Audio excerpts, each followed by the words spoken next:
and welcome to CATSweek. I'm Annalise Poorman. At their meeting on February 20th, the Monroe County Commissioners presented a resolution authored by Commissioner Jody Madeira stating their collective opposition to Indiana State Senate Bill 1. Whereas the Indiana General Assembly is considering Senate Bill 1, SB 1, which proposes significant and radical amendments to property tax provisions affecting homestead deductions, property tax liability credits, and the timing of referendums on controlled projects and school referendum tax levies. And whereas these radical amendments would collectively alter the current framework used by Monroe County and other local government units to generate critical revenue, limit local government's flexibility in addressing funding needs through referenda, and constrain public school districts' ability to respond promptly to emerging funding needs.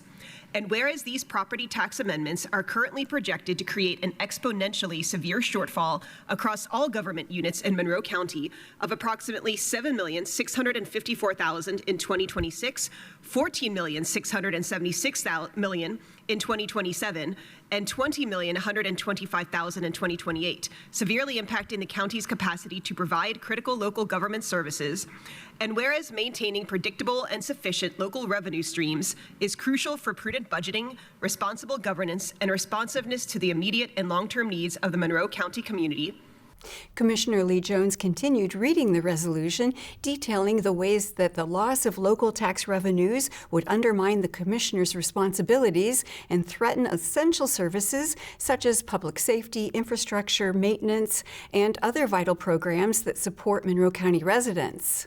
Now therefore be it resolved as follows. 1, the Monroe County Board of Commissioners respectfully but firmly opposes these property tax amendments as currently written due to their projected adverse impact on county finances and delivery of critical services. Number 2, the Monroe County Board of Commissioners urges members of the Indiana General Assembly to reconsider or amend these property tax revisions so as to prevent severe funding shortfalls and protect the social and economic integrity of Monroe County and its residents.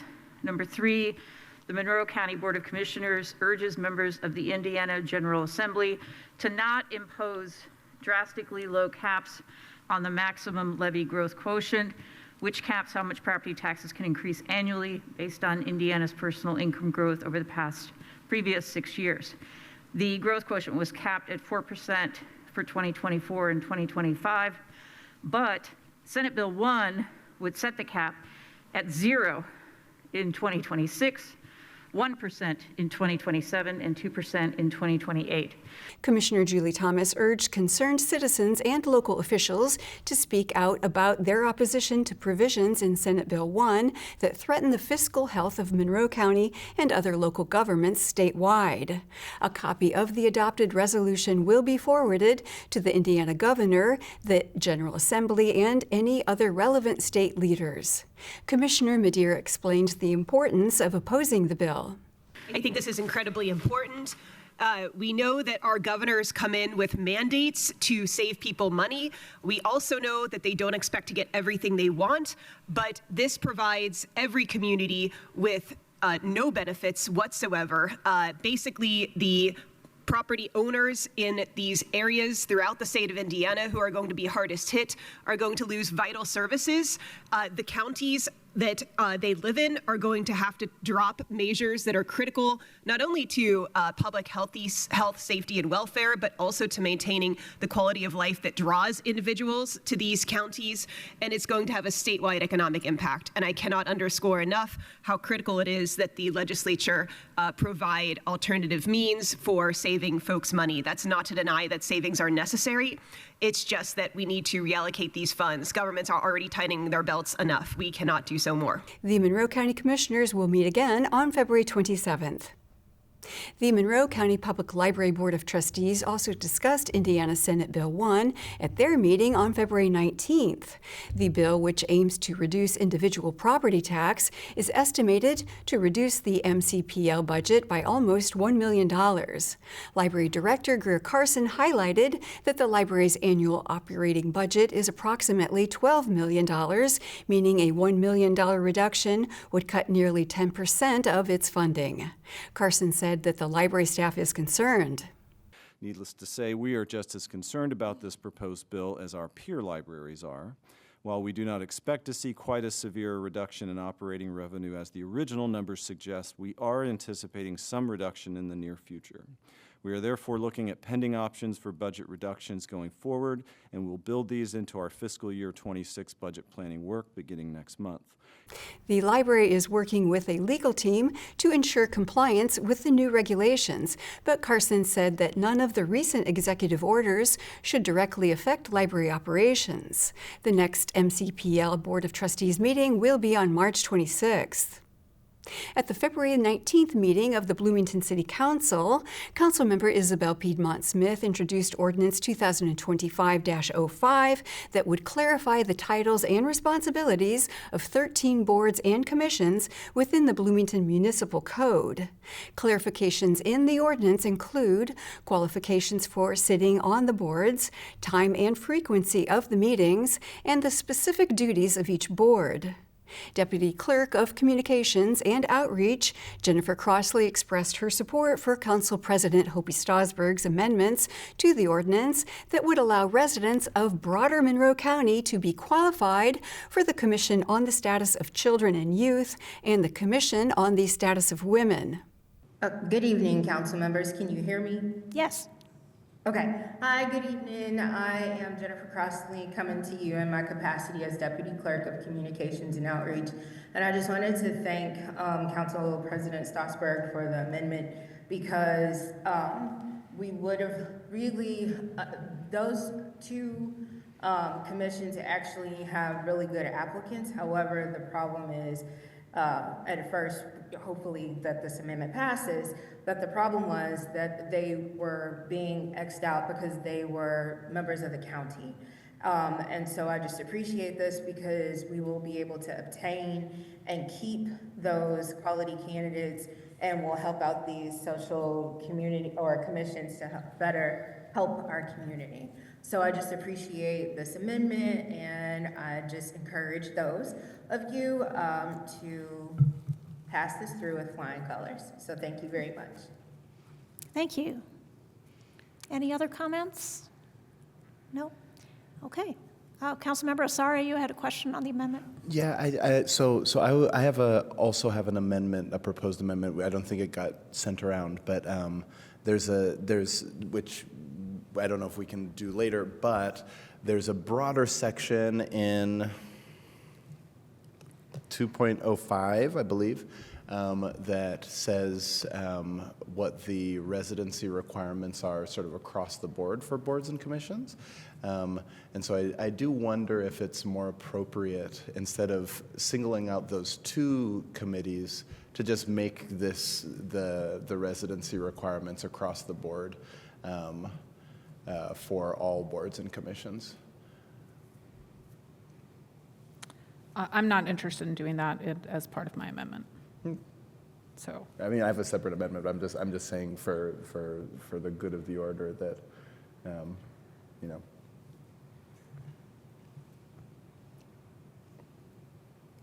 Any feedback on that from other council members? Councilmember Rollo? Well, I think it might have been discussed in the past a bit, but I trend to not have a broad brush, because there are specific commissions, boards and commissions that have sort of their attention directed to the city. Other ones duplicated in the county, actually, environmental or sustainability and so forth.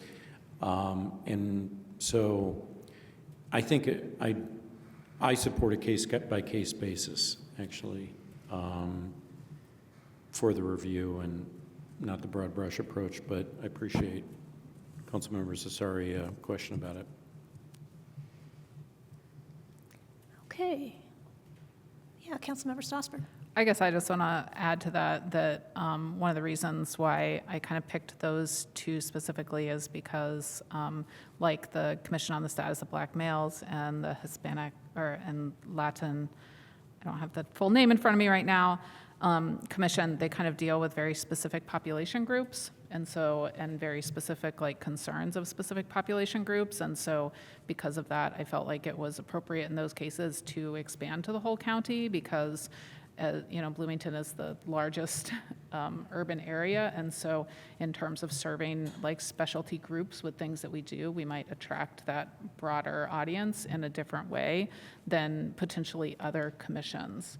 And so that's the reason why I decided to expand that in those two commissions to make them, line up accordingly. And I don't think that more broadly, I guess I just agree with Councilmember Rallo in terms of that, looking at each one individually instead of having a broad inclusion of membership across the board for everything, and looking at it individually. Are there any other questions or comments from council members about the amendment? Okay. Seeing This was met with opposition from Councilmember Dave Rallo and Council President Hopi Strasburg. I trend to not have a broad brush because there are specific commissions, boards and commissions that have sort of their attention directed to the city. Other ones duplicated in the county, actually, environmental or sustainability and so forth. And so I think I support a case-by-case basis, actually, for the review and not the broad brush approach, but I appreciate Councilmember Cesari question about it. Okay. Yeah, Councilmember Strasburg.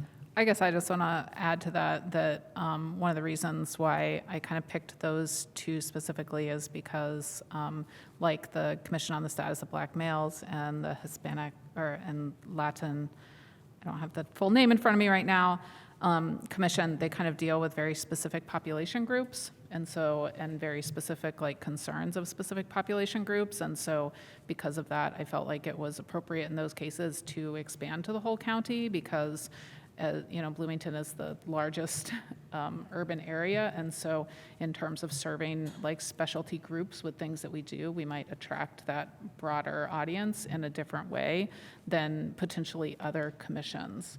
And so that's the reason why I decided to expand that in those two commissions to make them line up accordingly. Councilmember Piedmont Smith said that the Commission's responsibility is to advise the City of Bloomington's government and that county residents are not a part of the city, noting county residents' opposition to being annexed into the city. My initial reaction is that it does mean something to be a resident of the City of Bloomington. You elect us and we choose people to serve on our commissions to advise the city government. And I don't know, it all kind of factors into annexation and being part of the city and having a voice in your government. And I think in most cases that should be restricted to people who live in Bloomington. I think, as Councilmember Rallo said earlier, on a case-by-case basis, we could consider expanding it to people living outside the city limits but in the county. But in general, I think they should live in the city, so I'm opposed to this amendment. Asari's amendment failed by a vote of 3-5. However, the ordinance with the amendment proposed by Strasburg passed unanimously. The Vote Center Study Committee met on February 19th. The main focus of the meeting was to review the changes that were made to their previous draft Vote Center plan that had been returned by the county attorney. They discussed changes including converting super precincts into vote centers and posting public data if voting center locations have moved. The committee also discussed allowing registered voters to cast a ballot at any vote center in Monroe County. Committee member Elon R. Barnes explained how these vote centers would be configured. Each vote center will have at least 5 poll workers, 1 inspector, 2 judges, and 2 clerks. The precinct election workers will be recommended by each major political party and appointed to the board in accordance with the Indiana statutes. If a political party fails to appoint precinct election officers, the election board will do so in accordance with applicable law. The committee also discussed the changes to their budget, including what cost differences would occur from 2024 to 2025. The next election will have a 28-day early voting period, giving voters plenty of time to get to the polls and vote. During public comment, Bob Bernanke said that they had a concern about the poll books and vendor machines. Election Board Supervisor Kylie Ferris responded to their questions. The only thing I would have is, have some plan in terms of the consequence if your vendor dumps you, what do you do? Because you're then tied in. And the other question was, Could you state your name? Bob Bernanke. I ran across it somewhere. Indiana, is it the case or not the case that the poll book cannot be directly connected to the voting machines? Correct. That is the case. Yep. Seems like it's going to be complicated. I don't know. None of our equipment is directly connected at all. The only thing that really connects them is that the poll books generate a barcode that can be printed that you then scan to print a ballot on the voting equipment. So if none of it's connected, how do you effectively monitor that the vote has occurred at one and not at the other? So all the poll books are connected together. So The poll books are connected. all the poll books are connected to each other. And then there's a basic software that has every single voter, when they check in, the exact time, what location, that generates for every location so everybody can see it at one time. So I guess so that was what I was hoping the understanding was, what is the contingency if in fact you have a problem with your poll book equipment? Then what's the fallback position in vote center situation? If there were an issue with the poll book, then we result back to paper poll books. So does the rest of the system say, sorry, can't vote there, they're offline? No. It would result over to paper poll book, and then the ones that are there would still get to vote, but none of the ballots would be able to be scanned at that vote center due to the poll book not working. So then all ballots would have to go back to Election Central in our case, and then be ran through to verify that there's only been one person that voted at each of those locations. A committee member said that if one center has technical difficulties, voters would still be able to vote at other centers in the county. At the end of the meeting, the amended plan was approved by a unanimous vote and submitted to the Monroe County Election Board, where it will be heard again on March 6th. At the Richland Bean Blossom School Board meeting on Monday, February 16th, the board approved the 2025 to 2026 rates for the district's new daycare program. Preschool coordinator Heather Kensek explained how RBB's program will be beneficial to staff. So we've been working hard on making plans for opening the daycare for staff.